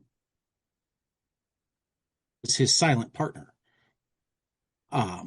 Ralph's silent partner. Hmm. And I also worked for Best Buy. So I was getting set up to Minneapolis. And my customer's like, go talk to Ralph. I bet you he's got it. And I did. He's like, he looks in the inventory. He's not there. And he's like, I feel like there's a stack of these. Hey, go down to the basement. Remember the. Sure enough, he That's sells it to great. me at like below face value. What's because that one like I about? want to I, I want to I don't say mean like to. it's essentially remember how Vanessa got taken by the people in the sewers and the Kingpin got her back. So the Kingpin has brought in a psychiatrist from overseas to try to help her get her mind back. Mhm. And he's holding the psychiatrist's wife um, hostage to make the psychiatrist do the work. And I Oh, forget exactly how Daredevil got involved, but essentially winds up like both saving them and having Vanessa tell Kingpin to fuck off. I can't believe I haven't heard of this. I'm a big Frank Miller fan, so it's amazing that I've never heard of that. That Yeah. I got to find it I now. actually So thank you. I got my beat up copy signed by Bill Sienkiewicz recently. Oh, nice, Yeah. nice. Um, He was just because starting on New Mutants right when I got into comics, so Yeah, his work was because another and one. it is a beat up copy because it's been carried all over the place, and because it's the graphic novel, there wasn't a bag and board at the time that I could put it in. So like it's been in so many backpacks that like the cover is torn at the it's like I don't care. I don't care. It's well loved. But it is. But yeah, no, it's one of my favorite Frank Miller and Bill Sienkiewicz speeches, and I'm gonna have to go read it again now because it's been a while. It's Daredevil, Love and War. I'll have to find it. I Yeah. must Like I find it said, now. it's definitely on Marvel Unlimited now. So the digital is finally out there. I don't know if I would even own as many of the back issues as I own if there had been more trade paperbacks and digital comics available. Hmm. I had to track down Miller's run on Daredevil. There was no other way to read it. Yeah, yeah, yep. It's the only way. You know, Those were dark days. yeah, The first trade I ever remember even seeing was the Dark Phoenix saga. Just to go back to yeah, yeah. so Well, I mean, because there was a period where, and nobody will take credit for it. The publishers say it was the stores that didn't want them. The stores say it was the publishers that didn't want them. But somebody had it in their head that collecting the comics would hurt sales. okay. This must have been before like 91 or Yeah. 2, before the speculative Yeah. market came about. Yeah. That collecting the comics would hurt the sales. This went into Vertigo was the first major imprint that started collecting almost everything. It's 97, 98 before it was like all but a guarantee that things, and even then it wasn't a guarantee that like your Superman would get collected. The Triangle era of Superman just got collected. Oh, you mean collected into one volume? I thought you were talking about Right. collecting. Okay. No, no, No, I'm I with you meant, now. I'm I like, meant, what are you talking yeah, yeah, about? yeah, yeah. No, no. Yeah. I meant so you didn't have to go dig them up if you Sure. wanted to Yes. read them. I mean, That ironically, makes right sense. after I got my Love and War is when Marvel put out their Visionaries Frank Miller 34. It didn't have the Love and War, but it had all the other ones. I just spent like these 2 years going nuts finding all of these issues, and then they finally put them out. And like if they'd put them out 2 years ago, I wouldn't have gone all over the country looking for Frank Miller Sure. Daredevils. But isn't that part of being a comic book, reader slash collector? It's like It is. I've I got still almost a have certain series yeah, that I do that with. yeah. Like, um, she laughs at me that I do. I'm friends with China Flores. And she's like, I can send you copies. I'm like, well, maybe at some point, but right now it's fun. I look for Blue Monday anywhere I go because I don't quite have a complete run yet. Yeah. You know, I look for Terry Moore anywhere I go. I'm almost done with Terry Moore. I look for Love and Rockets anywhere I go. You know, got a little bit further to go on Love and Rockets. Um, but yeah, no, I absolutely. But it's more fun to have it because it's the thing that you love and you want to track down than the Yeah. I don't know how the middle of this story Been there. Yeah. Yeah, you read like part of it here, part of it there, I and mean, and The then like, Death wait a of minute, how do I Elektra not know what's was one going of on the here? last Miller Daredevils that I got. So I'd read 180 and I'd Yeah. read 182, and in between Elektra had died, and I was able to piece that together. Yeah. People who grew up, right now will never know how hard it was dealing with the fact that you had issue 130 and issue 155 and you don't know what the hell happened in between. And if you're Right, lucky, you'll find a comic shop with long boxes you can buy. You can search for 2 hours to get right. it. I mean, for the longest time, $12 was the most that I'd spent on a single issue because that's what I spent on Daredevil 181, The Death of Oh, Elektra. oh, really? Wow. Yeah. But that's I a got it in deal. like 1997. Okay. Well, that makes more sense now. I'm like, I'm not go Yeah, for more yeah, now. yeah. Yeah, yeah, yeah. No, I mean, again, it was before it's before it got put into a collected edition. It didn't have the option of buying the trade Yep. paperback, even Yep. though it was clear that Frank Miller sold because Frank Miller's Sin City was collected into trade paperbacks. And they had multiple printings, and they certainly didn't hurt single issue sales. I mean, it's like the, I mean, for that matter, Jeff Smith talks about it with Bone. He always knew he was collecting it. Yeah. And they're like, why would you do that? And he's like, because I don't want somebody to pick up issue 6 and go, oh, I want to read this and not be able to find issues 1 through 3. Yeah. Yeah. I've got a plan for a big story in my head. That only works if they can read it. Absolutely. And he it is a finite story, so he had that going for him too. And Right. and not so long that it couldn't fit into that nice one volume. It's Right. like if it was a little longer, it might be a little bit more unwieldy Yeah. to sit and Yeah. read, but as it is, it's That's perfect. another thing that I have in so many different versions. The one I think volume? I have all the single issues, and I have the one volume, and I have the color one volume, and I have the box set of the Scholastic color versions, and I kickstarted the deluxe edition, so now I'll get my oversized. I had the color versions, and it's just not the same for me. So I gave them to the children of a friend. Right. Ultimately, I've given away so many comics over the years, but Oh, I do that too. I just love the black and white. Issue 16 of Bone is one of those seminal issues for me. Once I got back into comics, that made me go, "Oh, this Well, is see, amazing." there's the next question. How did you find your way back? Uh, well, like I was saying, one day I stopped at that comic shop that I knew about but hadn't been in, and it happened to be the week that Spawn #1 came out. Okay. Spawn #1 was sitting there on the stand. I'd never seen anything like it. The colors, the amazing Todd McFarlane artwork, who I didn't know who he was because I missed everything You leading up to missed the that. whole, I missed the Todd McFarlane era. So to right? me, it was this brand new, amazing thing. I thought I didn't know comics had gotten to this point where it looks gorgeous and there's cartoonists being allowed to do superheroes now, not just illustrator type artists. Right.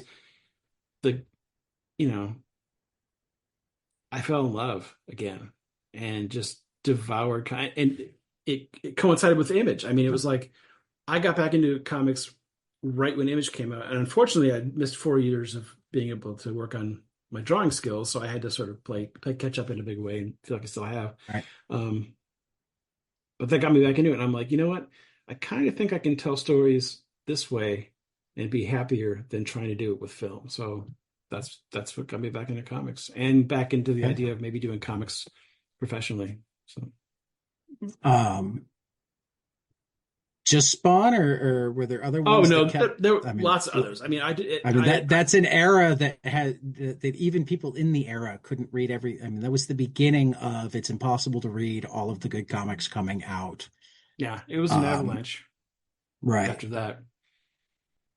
But I mean, I So missed. Like I said, I missed Watchmen, Dark Knight. Luckily, with the Dark Knight Returns, which is probably my favorite superhero comic of all time. Um, it's not even they my they favorite were Batman. they really. Oh, I love it. I like Anyway, I like Year One better. oh, Year One's wonderful. there's something about Dark Knight. Anyway, when the first Batman I mean, movie I came love out, it. I do. I mhm. think I'm more of a Mazzucchelli guy than a Miller guy, as much as I love Miller. And as much as my 18-year-old self can't believe that I'm saying that, I think I'm more of a Mazzucchelli guy than a Miller guy. It's a great work. I love it too. Uh, Yeah, but anyway, Sorry. yeah, I just started devouring like everything after that. It opened up. I had some catch up to do on artists that I'd never heard of, on news within the industry, how things are changing. The fact that these seven megastars from Marvel broke off and did their own thing. That was mind blowing to me and kind of refocused the energy that I had towards George Lucas, who, despite having all these successes, is an indie guy. I mean, he's his own world in terms of I'm going to do my own thing, set up my own situation. I love Well, that and about George also, Lucas, it, and it, the Image guys did that. something kind of weird about George Lucas, but not that weird when you think about it, when you compare him to other people who have been that successful in other mediums, is for as big as he is, as successful as he is, he hasn't actually done a ton of work. No, not in terms of just himself, but I mean Yeah. as a producer. And I guess if you wanted to like say, yeah, I mean I know what you mean, but to me, I also look at all the things that have spawned from his Oh, no, his no, no, existence, absolutely. you No, no, know. no. I mean, So, but well, yeah, his you can output. say you can say the same thing about Frank Miller or Alan Moore or Mhm, J.D. Salinger or the Beatles. You know, there's so many people that have this outsized place in mhm.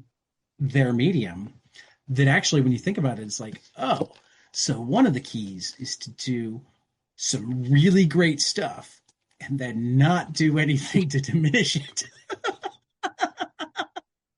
I think I'm a huge Beatles fan too. I think that's probably the best example of what you're just talking about because you look at their output was in about a 6.5 year period, and it's Right. like, are you kidding me? When you think about what they did in that 6.5 year period, just in terms of studio albums, I know Right. there was stuff before that, but just in terms of the studio albums themselves, 6.5 years is nothing, and they went through this entire Uh-huh. progression from one type to another, and all this output of it's amazing. It's Yeah. amazing. Yeah, just Well, I mean, great time. the way I would always describe it when, like, the Beatles aren't always my favorite band because, favorite is what do I like listening to the most right now, that sort of thing. But I will always defend that they are the greatest band of the rock and roll era, and that's because, like, you have great albums and you have amazing albums, and then you have albums that are in a different stratosphere, right? Most bands are happy to hit that stratosphere once. Mhm. The truly greats go there a couple of times. Bowie went there maybe three albums. The Stones went there maybe three, maybe four albums. Grateful Dead went there maybe one album and maybe a half dozen shows. Like, Please Please Me was just below the stratosphere. With the Beatles was just below the stratosphere. And then they lived up in that other stratosphere for the rest of their career. Yeah, yeah. But in I mean, terms of like think about that. Their the legacy, worst yeah, albums. yeah. The I would say every one of those albums is great except Yellow Submarine, just by its nature of having only a few songs, that are actually Beatles songs on it. It puts it in a different area for me, even Right. though I Yeah. love those songs on there. But yeah, Right. it was an amazing accomplishment for these four people within 6.5 years, and it's just I nothing. mean, I honestly think that like this is actually something that I thought of recently. Like, and it's another thing that, like, my teenage self is like beating me up because I was totally a John guy when I was a teenager, and really up until probably a few months ago. If you'd asked me my favorite Beatle, I wouldn't have had to think hard, and I would have said John. And I think I've changed my mind almost completely. And now it's Ringo. No, but I have a very specific reason. The first is he's absolutely as talented as everybody else in the band. The only reason that he's not recognized as one of the greatest drummers that ever lived is because he's in the fucking Beatles. You know, any drummer can tell a Beatles song by the Yeah, drum. You know, every single one of them is different. He's not just doing the like, but he also realized I'm in the Beatles. I shouldn't yeah, be at the forefront. That takes an incredible amount of lack of ego to go, I'm going to do really interesting things that other drummers will know and my band will know, and they'll totally make a difference. I mean, it's like a good yeah. letterer can He had absolutely no make a ego. massive difference on a book that you don't even notice. A good inker, even more so, right? Mhm. Um, but more than that, of the four of them, I think he's the only one who actually just had fun the whole time. You're probably right about that. Yeah, The only one that was able to sit back and go, you guys, this is amazing. Let's and just still feels enjoy that the way. ride. Right. Um, which also makes me wonder if they didn't have Ringo, would they have lasted as long as they lasted? Oh, probably not. It was the four of them. It was the combination. I Right. don't think if But Pete Best had I just stayed mean on, it I would have feel been the like same he was the thing. glue that I mean, because even the four of them together couldn't last forever. Eventually John and Paul were ready to kill each other, at least artistically. There's some indication that they didn't hate each other outside of the studio. And George just felt like put upon over and over and over again. And Ringo was like, "Man, I just want to." I mean, one of my other favorite musicians is Charlie Watts. It's all because of one Rolling Stone interview on, I think, the Bridges of Babylon tour. You know, and like they're talking to Charlie, and they're like, "So we look at the rest of the guys; they're all in leather and blah blah blah, and you look a little like Mr. Rogers on stage." He's like, "Yeah, I dress how it's comfortable."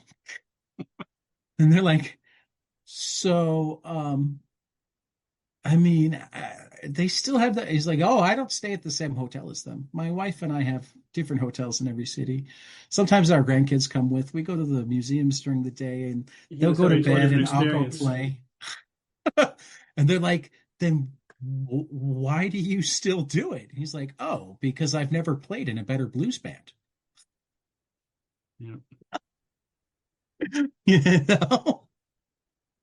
And I feel like there was a level where that was what Ringo was, only he was also the one that they all liked. So I'm willing to bet that he broke the tension a lot more than we ever hear about. yeah, probably. So yeah, that's my short version of why Ringo somehow became my favorite Beatle. I got to finally make it to my Mecca, which is Liverpool, a few years ago. Okay, It was an amazing experience. I would imagine. Seeing each of the homes they grew up in and walking down Matthew Street and going to the Cavern Club, it was just amazing.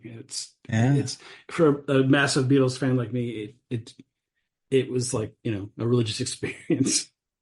So give me a favorite Beatles album and top five Beatles songs, Um, uh, which will inspire. Abbey Road, and the second side of Abbey Road. Seconds, I love. Side two of Now, Abbey Road is just a now masterpiece. here's my question. Which order do you prefer the second side of Abbey Road in? Which order? Uh-huh. Oh, I don't know. I don't know what you mean by that, but I'm old school. When I listen to an album, I listen to it beginning to end.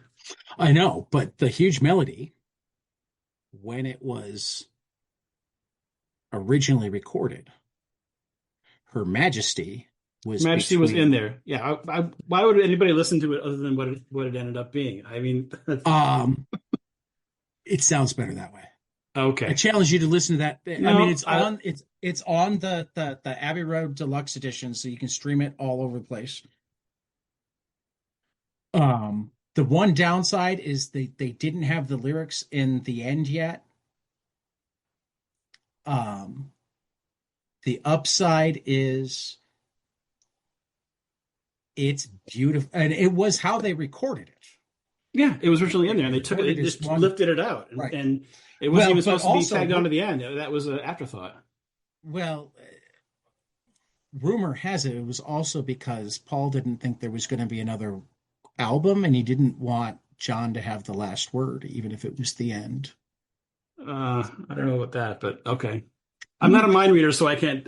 No, I'm not either. All I know is the But stories that that was the I've story read. that went around for a long time, was that that was why it got moved. And I'm not a Beatles like, but it, I mean, I guess here's my thing, and why I like the original recorded order better is I almost always used to stop it after the end. It was a tag that didn't make sense. It was like a hidden track that That's the wasn't beauty hidden, of and it. it didn't. It's the beauty of it. There's a little bit of No, space and I there. can see that argument, but it didn't wasn't like the Sergeant Pepper after a day in the life, the The Sonic nonsense whatever. sound that comes in. Right, Yeah, right. that's I don't know. Her Majesty to me, I like. I can't even imagine listening to it put back in. It would be a different experience to me.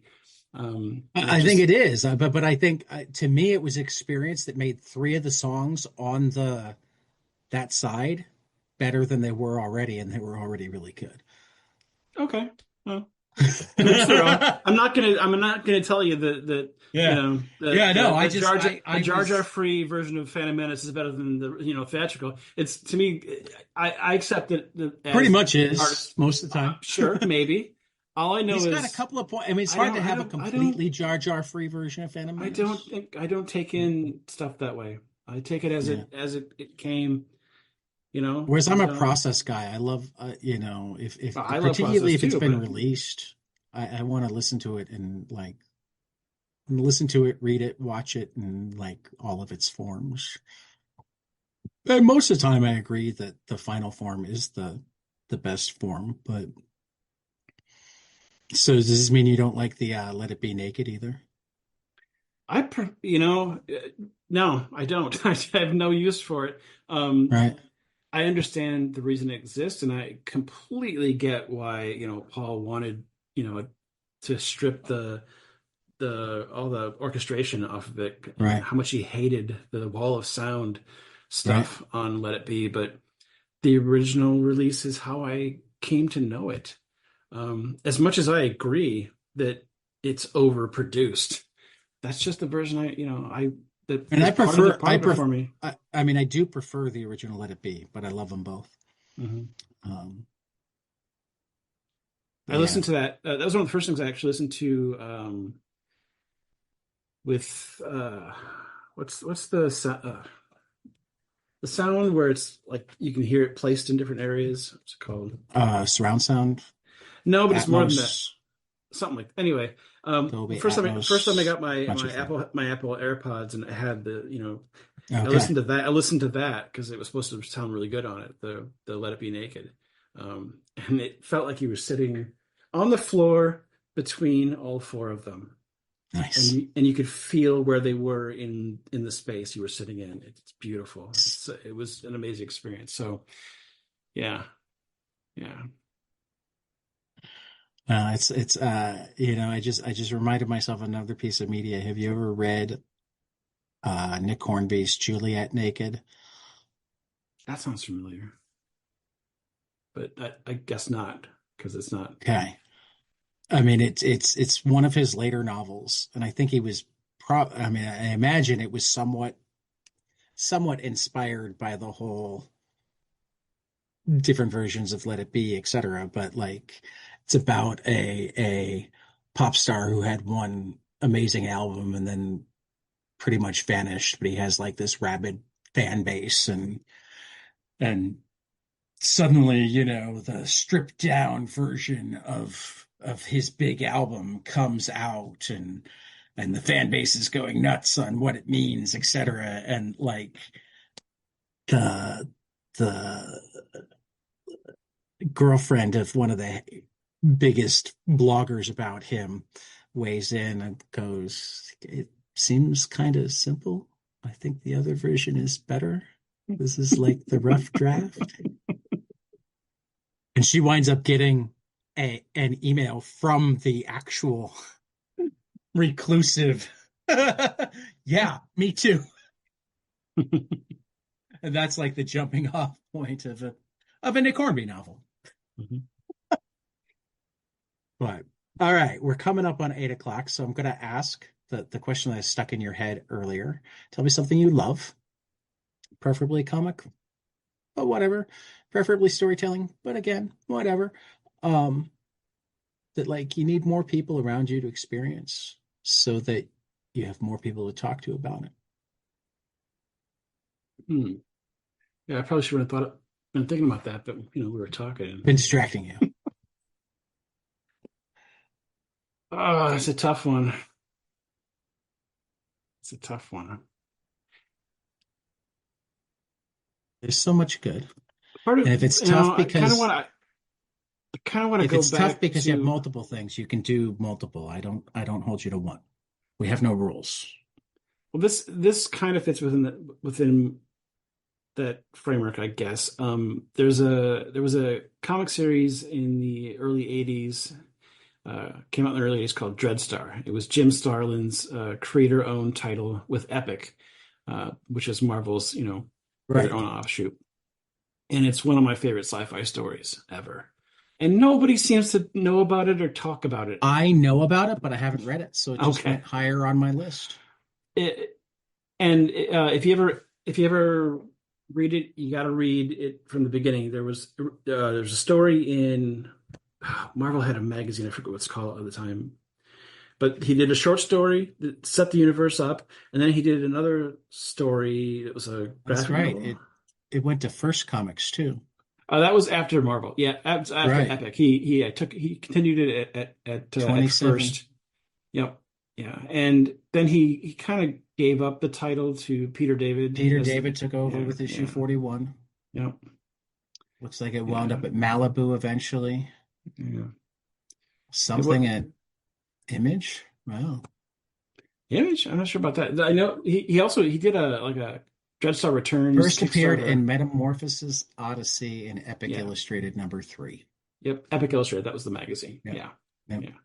Anyway, It it's was also this reappears sprawling in Marvel sci-fi graphic thing. novel #3. Yeah. Yeah. Called The Price, I think. Yep. Yep. Yep. Yeah. So I mean, it's one of my favorite comic stories because it is one story to at least issue maybe 30. And then it becomes kind of muddled. But it's just an amazing story. Really well written, really well drawn. It was one of the first times I encountered a creator who pretty much did everything, the writing, the drawing, that kind of thing. I don't mean the coloring. His wife actually colored it, but he was kind of the one man band that made me think, one person's doing this. I wonder if I could do that.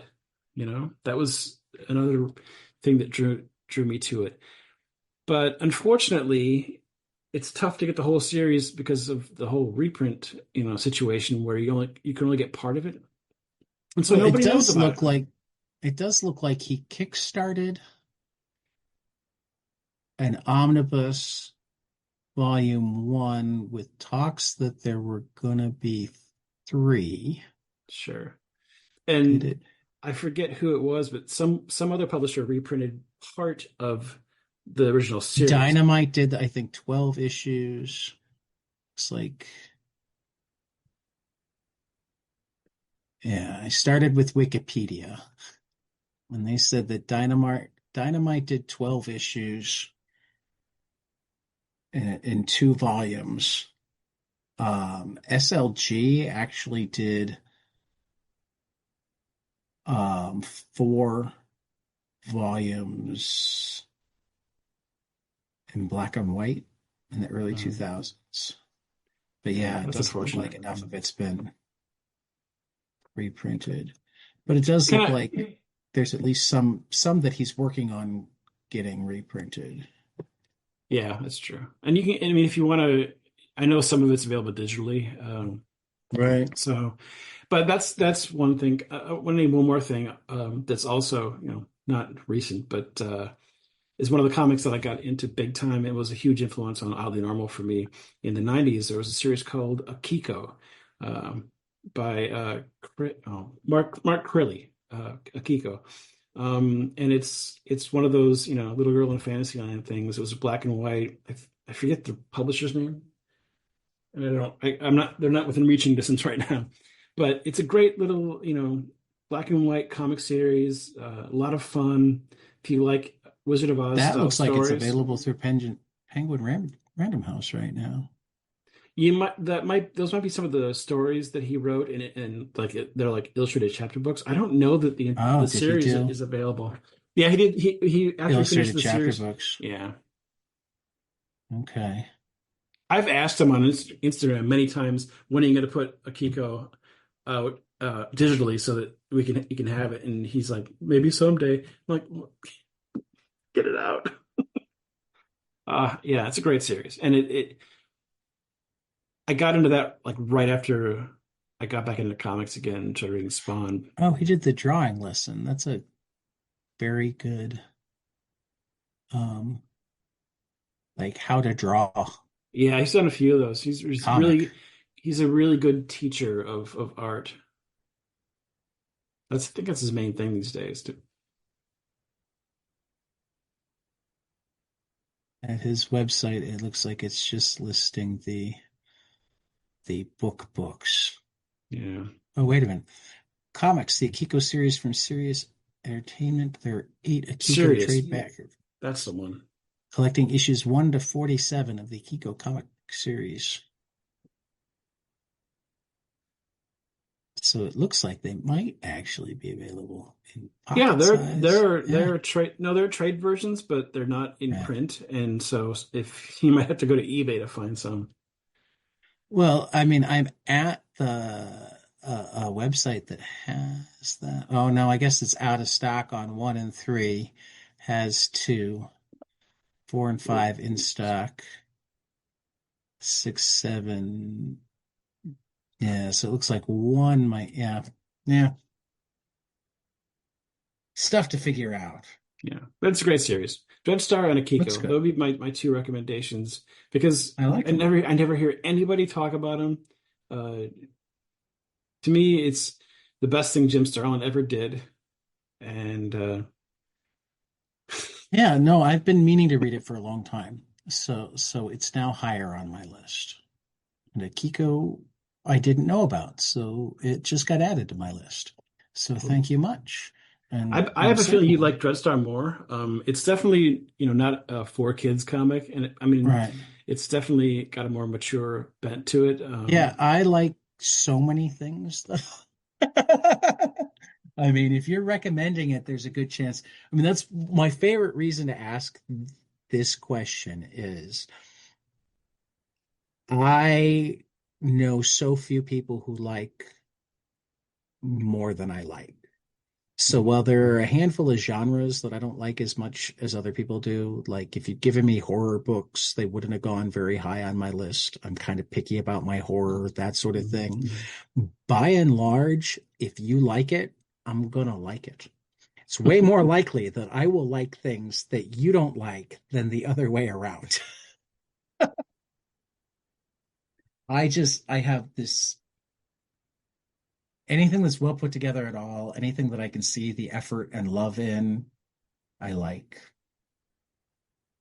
Cool. I wish I had more time to read comics these days. I'll be honest. Yeah. Ever since I started doing it professionally, I feel like and you might have heard this from other pros. It's like you get to More than once. yeah. It's just like what happened to my comic reading time? I've been spending all my time making them. You You know? know, I love to like make fun of how little our audience is. You know, I'll say hi mom, hi John, hi Britt, hi Adam.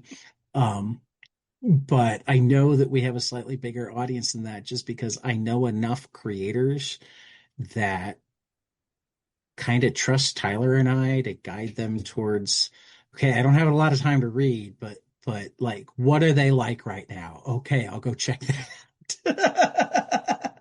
Yeah, You I just know. picked up. What's the one that you recommended on the last Fourth World episode? It's an image title. It's a one word title, and you said it's really cool, kind of Suicide Squadish. Um, oh, Copra. Yes, there you go. Yeah, Yeah. I just put that on my wish list. Yeah, It's I'm checking been that out. way like that. That's something that like I picked up volume one ages ago because another thing that I mean, I have this question on the show, but what I do at like a new comic shop is I'll have them sell me something. Mhm. And like it can be frustrating for them because it'll be like, no, I have that. No, got it. No, You you mean you got a just minute ask to them, what sell do you me something. suggest? Right. Yeah. Well, I'll give them a little background. I'll go, look, I'm a crazy comic guy. So I've read a ton of stuff. So I want you to know that this is not a like easy thing. You're welcome to ask me whatever questions, etc., but sell me something. Pick something in the store and sell me something. Because I wind up getting lots of great comics because of store owners or store employees or whatnot. So it was actually Anyone Comics in Brooklyn had sold me Copra like Cool. 2021, I think. And I finally got around to reading it recently. I thought you said Cobra at first, so I actually had to like Right. rewind the podcast a couple times to Yeah. find out what did he Copra. say? What did he say? Yeah. Copra. AH even, I think. No, just No, I A. think it's A. Yeah. Yeah. Yeah. No. Anyway, when, Copra with an H is a Scrabble word that I used recently, and I no don't know what it kidding. means, but it worked. Or maybe somebody used it against me. I don't remember. I play online Scrabble with my mom and my wife. I don't know what it means, but it worked. That's good.